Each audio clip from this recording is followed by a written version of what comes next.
अब मेरी लाडली को दवाई खानी है। मीठी मीठी गोली। अब मेरी लाडली सुरक्षित है।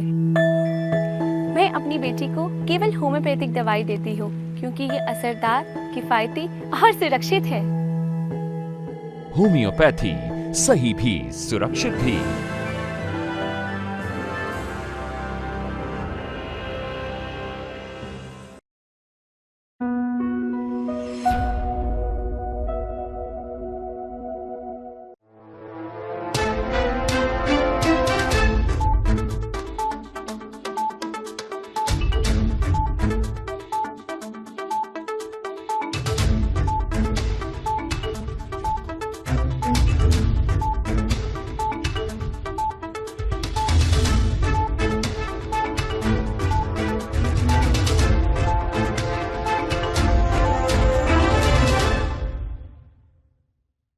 नमस्कार, द्वीप दर्पण में आप सभी का स्वागत है।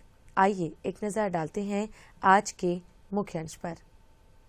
पोष अधिनियम पर विधि जागरूकता कार्यक्रम हुआ आयोजन।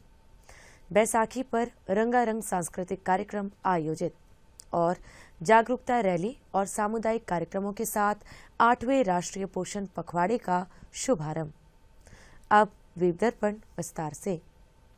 अंडमान निकोबार द्वीप समूह के समुद्री क्षेत्र में तैनाती के दौरान भारतीय नौसेना के पूर्वी बेड़े के फ्लैग ऑफिसर कमांडिंग पूर्वी बेड़ा भारतीय नौसेना के रियर एडमिरल आलोक आनंद ने लोक निवास में कल अंडमान निकोबार द्वीप समूह के उपराज्यपाल एवं द्वीप विकास एजेंसी के उपाध्यक्ष एडमिरल DK जोशी से भेंट की। राज्य परिवहन सेवा बस टर्मिनस में कल अंडमान निकोबार राज्य विधि सेवा प्राधिकरण द्वारा कार्यस्थल पर महिलाओं के यौन उत्पीड़न से संरक्षण पोष अधिनियम तथा बाल सुरक्षा पर प्रभावशाली विधि जागरूकता कार्यक्रम आयोजित किया गया। प्रस्तुत है एक रिपोर्ट। अंडमान निकोबार राज्य विधि सेवा प्राधिकरण द्वारा कल राज्य परिवहन सेवा बस टर्मिनस में कार्यस्थल पर महिलाओं के यौन उत्पीड़न से संरक्षण पोष अधिनियम तथा बाल सुरक्षा पर प्रभावशाली विधि जागरूकता कार्यक्रम आयोजित किया गया। इस मौके पर कलकत्ता उच्च न्यायालय पोर्ट ब्लेयर सर्किट बेंच के रजिस्ट्रार एवं अंडमान निकोबार राज्य विधि सेवा प्राधिकरण के सदस्य सचिव राशिद आलम मुख्य अतिथि रहे।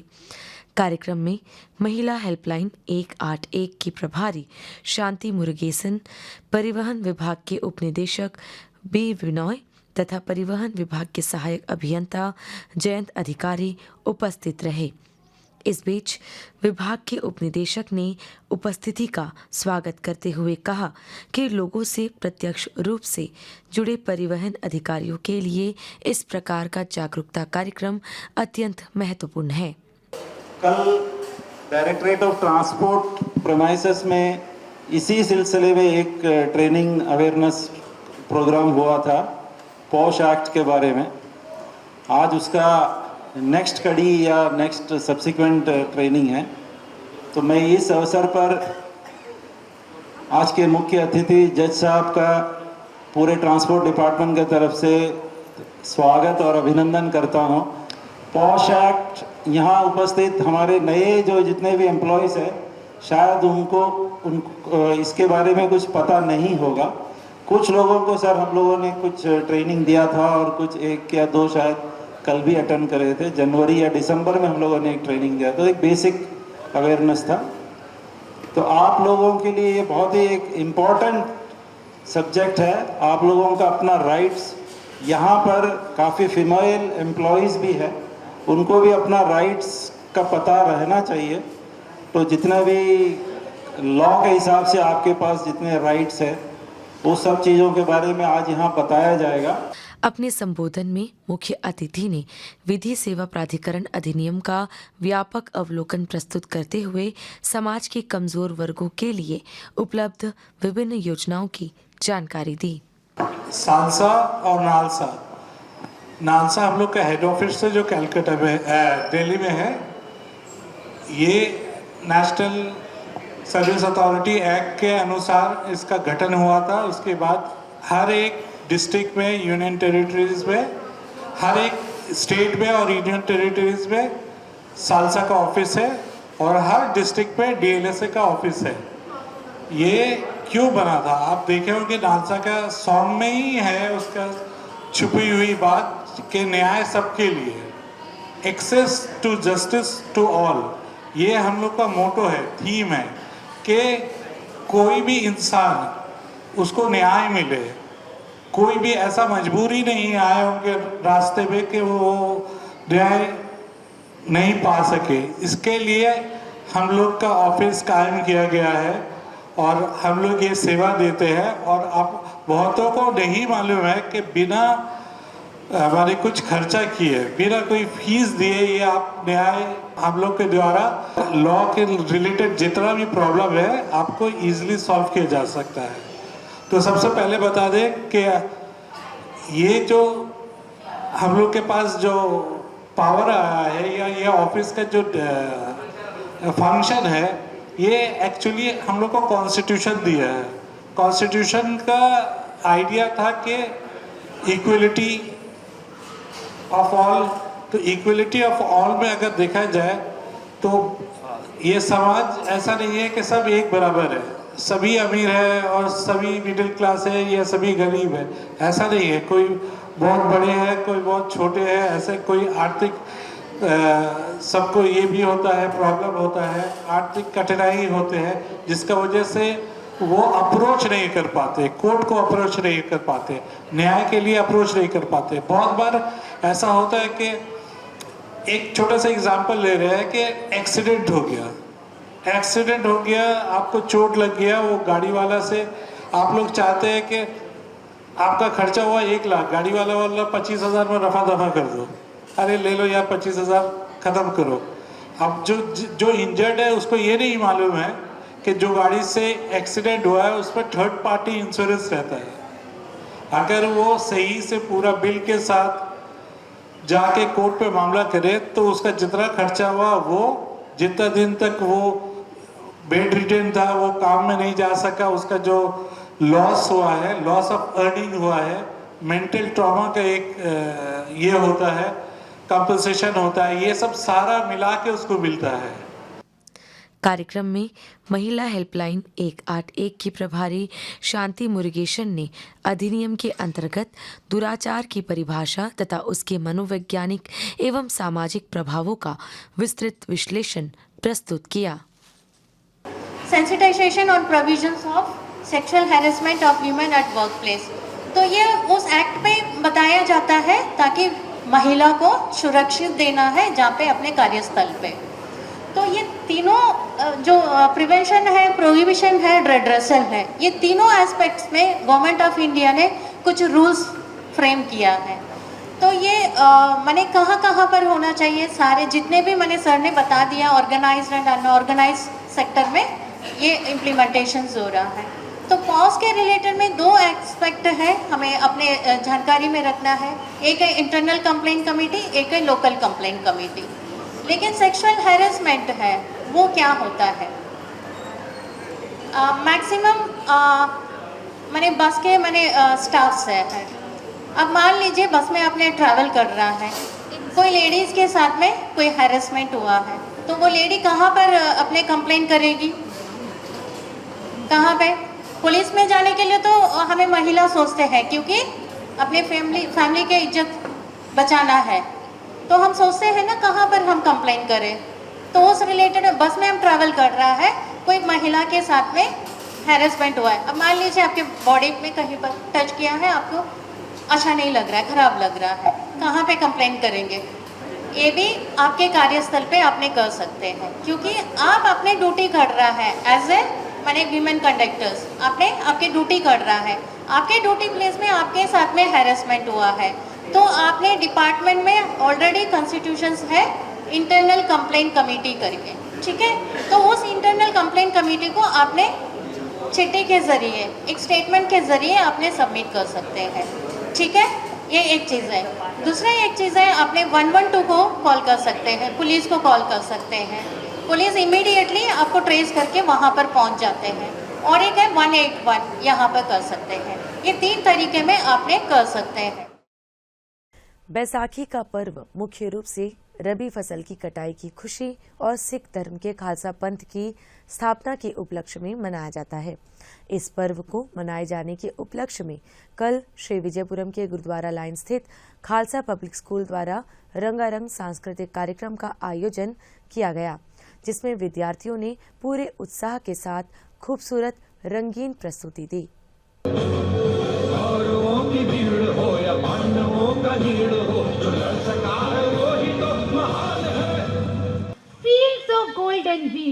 Fields of golden wheat sway in the breeze, symbolizing prosperity and abundance. As it is rightly said, Baisakhi is a reminder that hard work always blooms into happiness.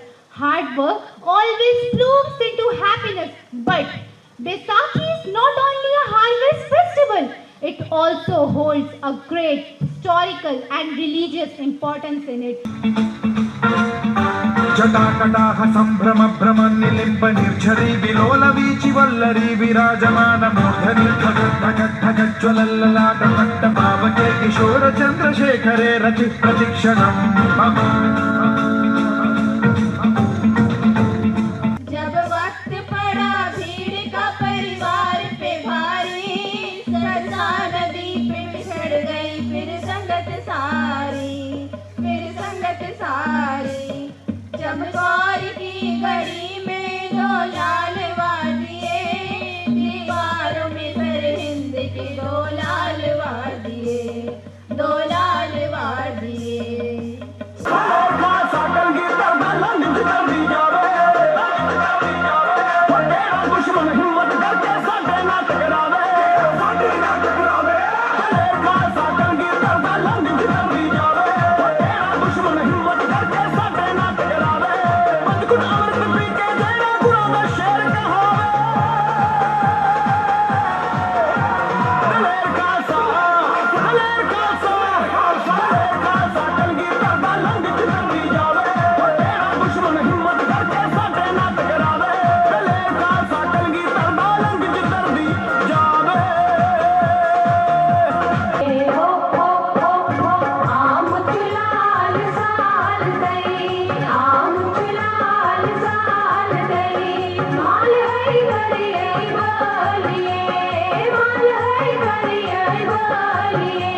ICAR central island agricultural research institute द्वारा JNRM के zoology विभाग के छात्रों और शिक्षकों के लिए एक विशेष जागरूकता कार्यक्रम आयोजित किया गया। इस कार्यक्रम में मत्स्य संसाधन, एक्वाकल्चर तकनीक और द्वीपों में उभरते रोजगार एवं उद्यमिता के अवसरों पर जानकारी दी गई। कार्यक्रम के दौरान वैज्ञानिकों ने मत्स्य पालन की आर्थिक और पारिस्थितिक महत्ता पर प्रकाश डाला। मत्स्य विज्ञान प्रभाग के प्रमुख M. मुरुगानंदम ने सजावटी मछलियों की बढ़ती मांग और इससे जुड़ी आय की संभावनाओं को रेखांकित किया। वहीं वैज्ञानिकों ने जल गुणवत्ता प्रबंधन, उन्नत बीज पोषण और उत्पादन बढ़ाने की तकनीकों पर विस्तार से जानकारी दी।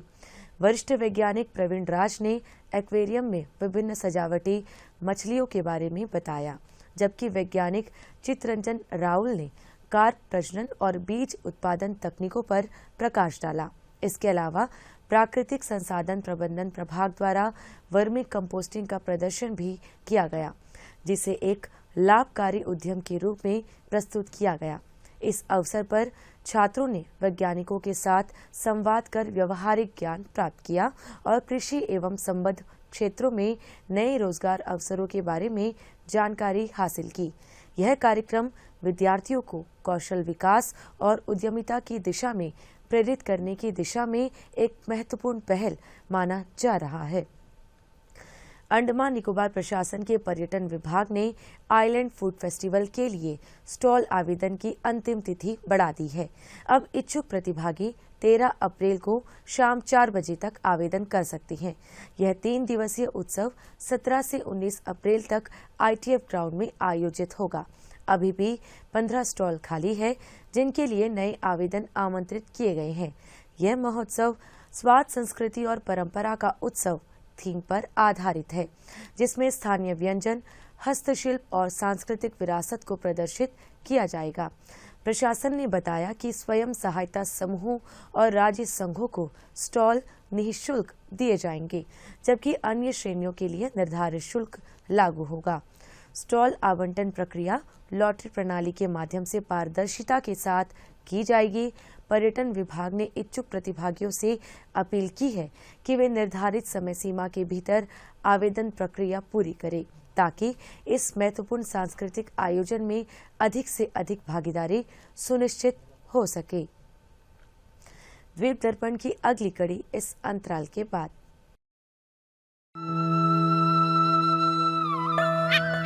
चलो चलो मुंह खोलो, अब मेरी लाडली को दवाई खानी है। मीठी मीठी गोली। अब मेरी लाडली सुरक्षित है।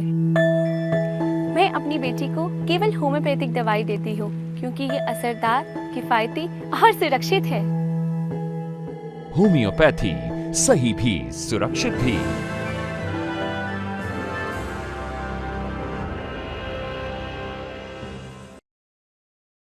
द्वीप दर्पण में आपका पुनः स्वागत है। रंगत में एकीकृत बाल विकास सेवा परियोजना द्वारा 8वें राष्ट्रीय पोषण पखवाड़ा की शुरुआत जागरूकता रैली और सामुदायिक कार्यक्रमों के साथ की गई। इस अभियान का उद्देश्य पोषण और बाल्यावस्था के प्रारंभिक विकास के प्रति जन जागरूकता बढ़ाना है। रैली को सहायक आयुक्त दीपांशु वोहरा ने हरी झंडी दिखाकर रवाना किया। इस अवसर पर तहसीलदार एवं खंड विकास अधिकारी भी उपस्थित रहे।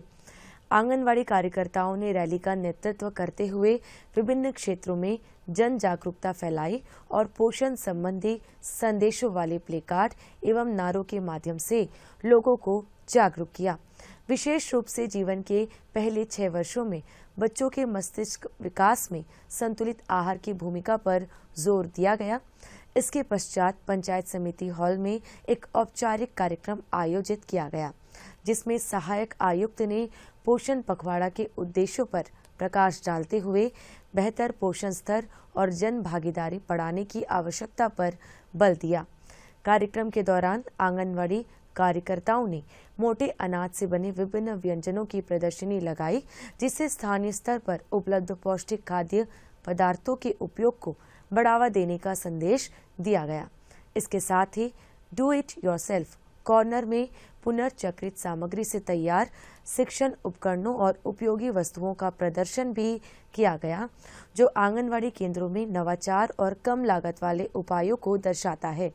इस प्रकार की गतिविधियां न केवल पोषण संबंधी जागरूकता बढ़ाती है, बल्कि प्रारंभिक शिक्षा में रचनात्मकता को भी प्रोत्साहित करती है। यह आयोजन पोषण से जुड़े राष्ट्रीय कार्यक्रमों को मजबूत करने और समुदाय की भागीदारी बढ़ाने की दिशा में एक महत्वपूर्ण पहल है। डॉक्टर BR अम्बेडकर प्रौद्योगिकी संस्थान में आयोजित IDA बूट कैंप के तीसरे दिन समस्या की पहचान से समाधान विकास की दिशा में महत्वपूर्ण प्रगति दर्ज की। तीसरे दिन का theme from prototype to business रहा। शिक्षा मंत्रालय इनोवेशन सेल के इनोवेशन ऑफिसर सरीम मोइन तथा इनोवेशन वेंचर कैटलिस्ट एवं डिजाइन थिंकिंग विशेषज्ञ अनुभूमति वाधवानी ने फाउंडेशन के मार्गदर्शन में प्रतिभागियों को प्रोटोटाइप निर्माण एवं व्यावसायिक रणनीति के व्यवहारिक पहलुओं से अवगत कराया गया। सत्रों के दौरान लीन कैनवस मॉडल पर विशेष ध्यान केंद्रित किया गया। प्रतिभागियों को व्यवहारिक एवं वास्तविक क्षेत्रीय अनुभव प्रदान करने के उद्देश्य से विद्यार्थियों को गणेश फ्लोर मिल तथा बर्डलाइन के अंडमान ऑर्गेनिक प्रोडक्ट्स का निर्देशित स्टार्टअप प्रबंध भी कराया गया। बूट कैंप के चौथे दिन प्रतिभागियों को उद्योग उन्मुखी शिक्षण अनुभव प्रदान किया गया, जिसमें उत्पाद अधिकल्पना सिद्धांतों को व्यवहारिक उद्यमिता दृष्टिकोण के साथ जोड़ा गया। प्रातःकालीन सत्र का संचालन वाधवानी फाउंडेशन की इनोवेशन वेंचर कैटलिस्ट एवं डिजाइन थिंकिंग विशेषज्ञ अनुभूमति द्वारा किया गया। उन्होंने उत्पाद डिजाइन एवं विकास के प्रमुख पहलुओं पर विस्तार से प्रकाश डाला। दिन का प्रमुख आकर्षण अरुण बेपारी द्वारा design to delight crafting products with UX and ergonomics विषय पर विशेषज्ञ सत्र रहा। कार्यक्रम का समापन VYASN के संस्थापक एवं मुख्य कार्यकारी अधिकारी अंकुर दास के संवादात्मक सत्र के साथ हुआ। डॉक्टर BR अम्बेडकर प्रौद्योगिकी संस्थान में हाल ही में मन की उड़ान शीर्षक से बाल मनोविज्ञान पर एक संवादात्मक सत्र आयोजित किया गया। यह कार्यक्रम विद्यार्थियों के मानसिक स्वास्थ्य एवं समग्र विकास को प्रोत्साहित करने हेतु मनोशैक्षिक पहल के रूप में आयोजित किया गया, जो अखिल भारतीय तकनीकी शिक्षा परिषद के दिशा निर्देशों के अनुरूप था। सत्र के दौरान किशोर मानसिक स्वास्थ्य के प्रमुख पहलुओं पर चर्चा की गई, जिनमें विकसित हो रहे मस्तिष्क की समझ, अवसाद एवं भावनात्मक तनाव के प्रारंभिक चेतावनी संकेतों की पहचान तथा जोखिमग्रस्त विद्यार्थियों की समय रहते पहचान करना शामिल था। सत्र का संचालन मनोवैज्ञानिक एवं शोधकर्ता डॉक्टर जया चौधरी तथा कोलकाता पश्चिम बंगाल के परामर्श मनोवैज्ञानिक एवं माइंडफुलनेस आधारित लाइफ स्किल्स प्रशिक्षक जयंती मुखर्जी द्वारा किया गया। संसाधन व्यक्तियों ने तनाव प्रबंधन, भावनात्मक संतुलन एवं माइंडफुलनेस अभ्यास पर महत्वपूर्ण जानकारी साझा की, जिसे प्रतिभागियों द्वारा अत्यंत सराहा गया। चक्कर गांव स्थित अंडमान कॉलेज के 20 विद्यार्थियों के एक प्रतिनिधि मंडल ने ऐतिहासिक अध्ययन एवं सामुदायिक सेवा से परिपूर्ण एक ज्ञानवर्धक दिवस का समापन किया, जिसमें राष्ट्रीय स्मारक सेलुलर जेल का शैक्षणिक भ्रमण तथा तत्पश्चात शोलबे 19 में समुद्र तट स्वच्छता अभियान शामिल था। सेलुलर जेल भ्रमण के दौरान विद्यार्थियों ने भारत के स्वतंत्रता संग्राम का गहन अध्ययन किया, विशेष रूप से विनायक दामोदर सावरकर के जीवन एवं योगदान पर ध्यान केंद्रित किया। शैक्षणिक सत्र के पश्चात छात्र समूह शोलबे 19 पहुंचा, जहां उन्होंने समर्पित समुद्र तट स्वच्छता अभियान में भाग लिया। छोलदारी में HT मरम्मत कार्य किए जाने के कारण कल सुबह 8 बजे से दोपहर 12 बजे तक छोलदारी बाजार से पोटमोट, उग्रब्राज साइट ऑफिस, मीठाखाड़ी, नमूनागर से डंडस पॉइंट तक बिजली की आपूर्ति बंद रहेगी। इसी प्रकार कल सुबह 8 बजे से दोपहर बाद 2 बजे तक शोलबे, फरारगंज, जिरकाटांग, अनिकेत, रामनगर, उग्रब्राज, टूशनाबाद से तिरूर आदि क्षेत्रों में बिजली की आपूर्ति बाधित रहेगी। और अब अंतरद्वीपीय जलयान यात्रा संबंधी सूचना। MV भारत सीमा मायाबंदर होते हुए डिगलीपुर के लिए कल रात 8 बजे श्री विजयपुरम से प्रस्थान करेगा तथा इसकी वापसी अगले दिन दोपहर 2 बजे उन्हीं रास्तों से होते हुए श्री विजयपुरम के लिए होगी। MV नॉर्थ पैसेज स्वराज द्वीप और लॉन्ग आइलैंड होते हुए रंगत की यात्रा पर कल सवेरे 6 बजे श्री विजयपुरम से प्रस्थान करेगा और इसकी वापसी कल ही दिन में 12 बजे उन्हीं रास्तों से होते हुए श्री विजयपुरम के लिए होगी। MV रंगत शहीद द्वीप की यात्रा पर कल सवेरे 6:15 पर श्री विजयपुरम से प्रस्थान करेगा और इसकी वापसी कल ही सवेरे 8:30 बजे शहीद द्वीप से श्री विजयपुरम के लिए होगी। MV रानी लक्ष्मी स्वराज द्वीप की यात्रा पर कल सवेरे 6:15 पर श्री विजयपुरम से प्रस्थान करेगा और इसकी वापसी कल ही सवेरे 8:45 पर श्री विजयपुरम के लिए होगी। MV रानी चंगा शहीद द्वीप, स्वराज द्वीप, स्ट्रेट आइलैंड, कदमतला और लॉन्ग आइलैंड होते हुए रंगत की यात्रा पर कल सवेरे 7 बजे श्री विजयपुरम से प्रस्थान करेगा और इसकी वापसी अगले दिन सवेरे 7 बजे उन्हीं रास्तों से होते हुए श्री विजयपुरम के लिए होगी। एमवी बम्बू का शहीद द्वीप की यात्रा पर कल दिन में 11 बजे श्री विजयपुरम से प्रस्थान करेगा और इसकी वापसी कल ही दोपहर बाद 2:30 बजे श्री विजयपुरम के लिए होगी। एमवी स्ट्रेट आइलैंड स्वराज द्वीप की यात्रा पर कल दिन में 11:30 बजे श्री विजयपुरम से प्रस्थान करेगा और इसकी वापसी कल ही शाम 3:30 बजे शहीद द्वीप से श्री विजयपुरम के लिए होगी। एमवी बाराटांग शहीद द्वीप की यात्रा पर कल दोपहर बाद 2:30 बजे श्री विजयपुरम से प्रस्थान करेगा और इसकी वापसी कल ही शाम 4:30 बजे शहीद द्वीप से श्री विजयपुरम के लिए होगी। और एमवी कमोटा स्वराज द्वीप की यात्रा पर कल शाम 5 बजे श्री विजयपुरम से प्रस्थान करेगा और इसकी वापसी अगले दिन सवेरे 5:30 बजे स्वराज द्वीप से शहीद द्वीप होते हुए श्री विजयपुरम के लिए होगी। सभी जलयानों के यात्रा कार्यक्रम मौसम की स्थिति पर निर्भर होंगे।